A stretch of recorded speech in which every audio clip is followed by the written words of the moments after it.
Hi everyone, in this video we will show you how to buy fractional shares on Robinhood. First, open the Robinhood app on your phone and make sure you're signed into your account. If you don't have funds available, tap on the account icon and add money to your account before investing. Once you're ready, use the search bar to find the stock or ETF you want to buy. Tap on the stock to open its details page. Here you can review the stock's performance, company information, analyst ratings, and other investment details before making a purchase. Now tap on Trade and then select Buy. By default, Robinhood lets you invest using a dollar amount, which makes it easy to purchase fractional shares. Enter the amount you want to invest. You can buy fractional shares with as little as $1.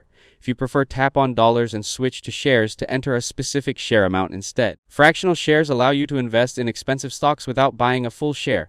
They can also help you diversify your portfolio by spreading your money across multiple investments. After entering your amount, tap Review Order. Carefully check all the details, including the stock, amount, and estimated purchase price. If everything looks correct, tap Buy or swipe up to submit your order. Once the order is completed, your fractional shares will appear in your portfolio. You can track your investment performance anytime from the Robinhood home screen. If this video helped you out, don't forget to leave a like and subscribe to the channel. Thanks for watching, and I'll see you in the next one.